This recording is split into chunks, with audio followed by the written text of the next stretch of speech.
That's right. Brian Garner is joining us from Florida Power and Light, and Brian is a good friend of ours and a longtime News Channel 5 employee. He was our bureau chief reporter up in Stewart. And Brian, we hope you're doing well and your beautiful family, and thanks for joining us tonight. This brings back memories, doesn't it, Kelly? Yes, good to see you both. We have a history. Yes, we do. Brian, give us first the overall assessment of what you're beginning to see in terms of power disruptions, the disposition of your resources. You know the question as both a reporter and now FPL. My power's out. What should I expect in the days to come? Give us the big view first.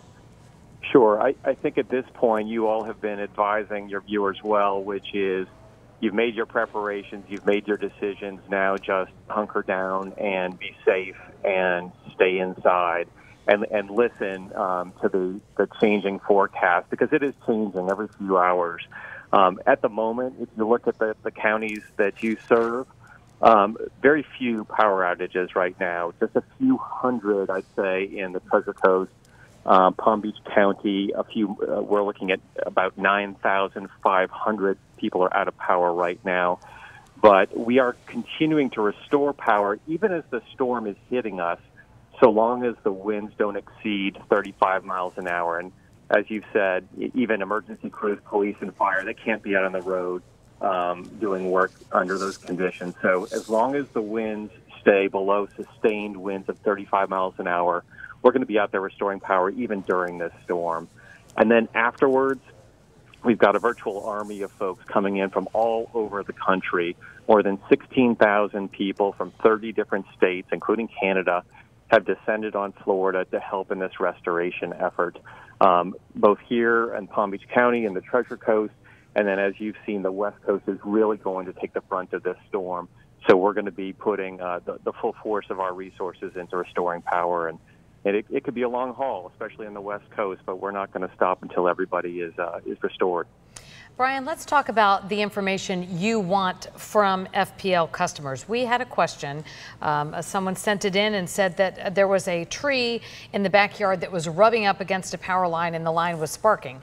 Obviously, that's somebody who needs to call you, correct? As we see, by the way, power workers coming in and being greeted here. I believe that's the images we're seeing of workers from around the country coming in, I think. Yes. Exactly. Yeah, I'll answer your question. What you're seeing there is that's our president and CEO, Eric Salaji. He's greeting workers that are coming in from California, actually. We've got a relationship with utilities from all over the country, and these men and women flew in from California to PBIA yesterday.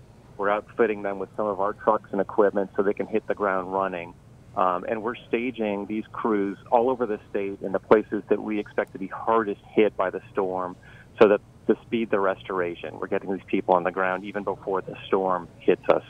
To your question about the power line against a tree, we do want to hear about this. Now, even though we have a smart grid that gives us visibility all across the state as to who's out of power, who has power, and helps us actually restore outages remotely in many cases, it does help to have that kind of eyes on the ground feedback from our customers. A good way to do this is the FPL mobile app. If you download that either on Google Play or in the App Store, you can report outages and get the status of your outages throughout this event. So it's very helpful. Also on FPL.com/storm. And Brian, when you talk about 16,000 people coming in from around the country, it is a mammoth response, and yet the storm is so mammoth, you wonder, many people say, is even that going to be enough? Is it going to test FPL? In fact, it is going to test FPL and other utilities in a way that you've never been tested before, which is saying a lot given the efforts you've had to make in storms, including Andrew 25 years ago. So the question is, will it in fact be enough? What other resources will you draw on? Eric Salaji, your president, said we may have 9 million people potentially who could be without power. That'd be nearly 1 out of 2 Floridians. Where do you get the extra resources if you need thousands more? You're right, Michael. This is actually the largest restoration force ever assembled for a storm. And you've heard this storm is a historic storm, so we are trying to match our resources to the kind of weather and challenges that we're going to be facing here. Millions of people will be out of power as a result of this storm. And even though we've put considerable efforts into strengthening our grid, no grid can be hurricane-proof. There's going to be damage. There's going to be people out of power. we ask for your patience, and we want to make sure that, we're committed to restoring power, no matter how long it takes. Would you expect, given the level of damage your simulations suggest in the Palm Beaches and Treasure Coast, that in a relative sense, you're talking many days or on into, given the strain you'll feel in other parts of the state, perhaps on into weeks or a couple of weeks, just as a broad idea for people? Sure. Now, until we actually get visibility on the damage once the storm passes, we won't have specific estimates. And we will have that within 24 hours after the storm. We'll have specific estimates. But broadly speaking, about a day or two ago, we were looking at a much harder East Coast storm. And had that been the case, it could have been a very, very long rebuilding effort of the grid. Now it really looks like the West Coast will be facing the brunt of this storm. So on the West Coast, we could be looking at a rebuilding of the grid, which, yes, could take weeks rather than days. On the East Coast, it's more like a restoration effort, which is more like a matter of days.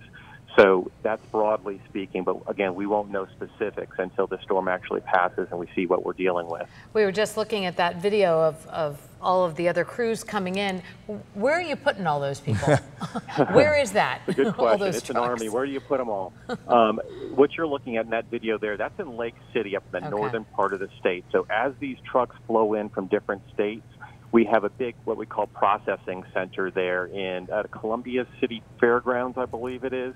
And so they're all staging there. They're learning about safety protocols, how to do their job here in Florida as opposed to the states that they're from. And then we're going to deploy them. And we're already moving some of those resources. We have another big processing center at the Daytona Speedway, hundreds and hundreds of trucks there. And we're slowly moving them as we can deeper into the state. In Orlando, we're going to be moving some farther south into the Tri-County area as we can. And the purpose of that is to get them as close to the damage as possible. We're also going to have more than 20 what we call staging sites. These are big sort of tented villages, if you will, with equipment and trucks, and each one can operate independently as its own restoration center, if you will, to be able to deploy the trucks in the areas hardest hit. I was going to ask you if when the storm flip-flopped and went from East Coast to West Coast, if that had affected your staging. But I guess in Lake City, Daytona, I mean, you guys already had that kind of mapped out and already underway. Yeah, but you're right. We had to adjust, just as everyone else has had to adjust with the storm. So we are changing our plans by the hour. And here at the FPL Command Center, where I am right now in Riviera Beach, our management are making those decisions each hour as the storm shifts. So we're deploying resources, and we're able to change very quickly just as the storm changes. Brian, two things. One, give the safety advice. I know you all worry greatly for your customers after the storm. Power lines are down. Unfortunately, we hear stories of people going near lines they thought that were dead that are not. So run through your basic checklist that you want to remind all of your customers throughout your 35-county viewing area about, so that they stay safe with all the down lines we're going to see in the coming hours and days. Absolutely. Safety is top priority for us, and we hope it is for everyone, too. After a storm, and you've been giving this advice too, Michael and Kelly, do not wade into flood waters. You don't know what's in those flood waters, and especially it could be a power line. That could be an energized power line. So stay clear of power lines, stay clear of flood waters. For those of your customers or those of your viewers who are using generators, don't use them in the home or in your garage. Keep them far outside so the carbon monoxide is not an issue. Use them as directed on the instructions of your generator. We always see accidents from that. We hate to see that happen. And when it is safe to be on the roads, we also want you to be careful, because there may be a lot of stoplights that are out, traffic lights rather, and you want to treat those as four-way stops if they are not working. We also don't want to see any accidents on the roads. I know after the storm, a lot of people will be taking down shutters. They'll have ladders and so forth. Again, be wary of power lines. You want to stay clear of those at all times. And resist the temptation to get out that chainsaw with your buddies and say, hey, there's a tree limb down on the power line, because people say, I'm going to help out, but you can really get hurt. You need to stay well clear, let the pros get in, assess it, bring in the extra help you need to do that. And that's the kind of help that gets somebody hurt. And I know that you encourage people stay away from all of that. Absolutely. One of the great things about storms is people want to help each other, neighbors helping neighbors, and that's it's a great thing, but we don't need any heroes out there, especially when it comes to power lines. We've got our experts there, and we've got, as I mentioned, 16,000 people whose job it is to take care of those and make those repairs. And when you're out of power for a week or so, and I'm not saying we're going to be in this part of Florida, but I just remember from past stores, man, there's nothing like that caravan of power companies coming down the highway. When they come into neighborhoods, and you're going to see this at home, they literally will get applause. They're like the liberators, liberating you from the tyranny of no AC, all the modern things we take for granted, and suddenly when they roll through and restore you to modern life, there's no feeling quite like it. Kelly, you brought up a great point the other day. In the old days, before smart technology, people say, well, they might miss me. My little block's too small, or my weatherhead's broken, and they just went on by me. Brian, what do you say to people? Obviously, they can help report, but is the technology sophisticated enough that you can get right down to the block or home and say to somebody, hey, you're not going to be left because you were on the cul-de-sac that we sort of rolled by? Not suggesting you would do that, but give people a sense of that. Yeah, it's really, the technology has really changed since the big 2004 and 5 storms that people who have lived here for a while remember. What's really changed is back then, we really didn't know if you were out of power until you called us, which is kind of hard to believe. But today, it is an entirely different ballgame. With smart grid technology, every home and business has a smart meter. There's smart equipment on the poles and wires, and all of that equipment talks to one another, and it talks to us. So in our command centers, we can see if you're out of power. When we send a restoration crew out to your neighborhood, let's say we restore power at your home, before that crew leaves that neighborhood, they'll look at an iPad and be able to determine if all your neighbors are on or off, and they won't leave that neighborhood until everybody's restored. So that just greater visibility across the grid, and that should help speed restoration on the back end of this event, which we think will be a great service to everybody. By the way, is the St. Lucie nuclear plant being secured as the winds get higher, and will that be something you can pick up the slack easily until you bring it back up to speed post-storm? Yeah, actually, because this storm has shifted and it's more of a West Coast event, we are not going to take the St. Lucie nuclear power plant offline. Okay. That was under consideration at one point, but because of the shifting storm, we are not going to do that.